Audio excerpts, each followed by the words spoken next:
Bonjour à tous, c'est Albin de Petit Pouce, bienvenue sur cette courte vidéo qui fait office d'introduction à l'introduction car nous allons parler de motivation et d'apprentissage. En effet, la base pour transmettre quelque chose à l'autre, c'est d'abord de lui donner envie d'apprendre et c'est encore plus valable pour les enfants. Il suffit de retourner durant notre scolarité et de prendre par exemple l'histoire. Nous avions parfois un professeur passionnant qui pouvait nous captiver pendant des heures avec son cours. Et d'autres fois, au contraire, un enseignant qui ne nous donnait pas du tout envie d'apprendre et d'écouter. C'est pour cette raison que la pédagogie est très importante, c'est-à-dire la façon dont vous allez transmettre les informations et les choses. Comment vous les dites et qu'est-ce que vous transmettez. Aujourd'hui, je vais donc vous donner quelques pistes, quelques méthodes et techniques pour motiver votre enfant à appliquer la méthode des petits pas, puisque nous sommes là pour ça, mais ces techniques peuvent aussi marcher pour tous les apprentissages. Avant toute chose, explorons un petit peu la motivation. La motivation, elle est décomposée en deux parties. Ce que nous voulons éviter, c'est-à-dire les douleurs, et ce que nous voulons obtenir, c'est-à-dire les objectifs. Notre cerveau est exactement comme une tête chercheuse à plaisir qui va tout faire pour éviter les douleurs et aller vers ce qui lui fait plaisir. Donc la première étape, c'est d'identifier ce qui fait mal à votre enfant aujourd'hui, ce qu'il veut changer.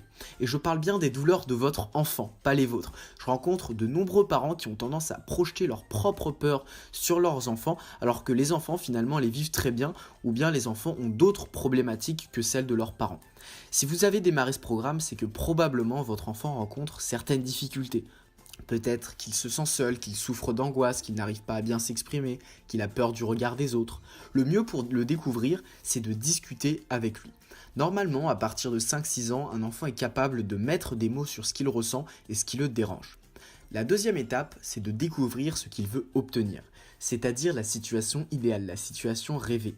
Plus d'amis, plus de sérénité, de meilleures notes, mieux comprendre les autres, etc.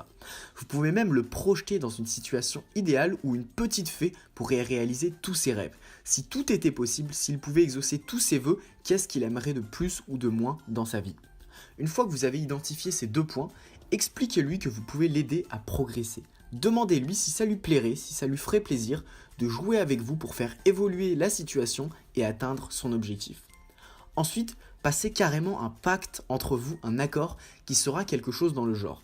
Moi, Léo, âgé de 8 ans, je m'engage à obtenir tac tac tac, et pour y parvenir, je vais jouer et apprendre avec ma maman 15 minutes par semaine. Parfois, ce sera difficile, je n'aurai pas la réponse, mais je vais aller jusqu'au bout pour progresser et me sentir mieux dans mes baskets. Je vous ai mis un modèle sous la vidéo que vous pouvez télécharger et imprimer pour le remplir avec votre enfant. Vous devriez d'ailleurs vous aussi remplir un petit accord pour aller jusqu'au bout. Voilà, ça c'est une méthode qui fonctionne très bien.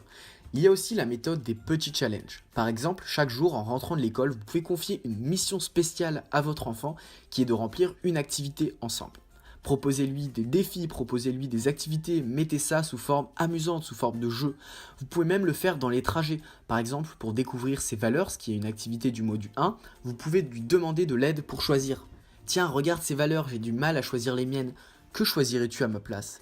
Et là, vous pouvez lui donner la liste et lui demander s'il sait ce que c'est une valeur. S'il doit affronter une de ses peurs, découpez cette peur en plusieurs étapes et proposez-lui de faire une étape chaque jour. Encore mieux, affrontez aussi une de vos peurs, cela l'encouragera à faire pareil. Par exemple, demandez l'heure à un inconnu, acheter du pain tout seul, lever la main en classe, proposer un exposé, s'inscrire à un sport, etc. Voilà, vous avez maintenant plusieurs méthodes pour motiver votre enfant à apprendre. N'hésitez pas à partager vous aussi vos astuces sous cette vidéo ou en répondant à mon mail.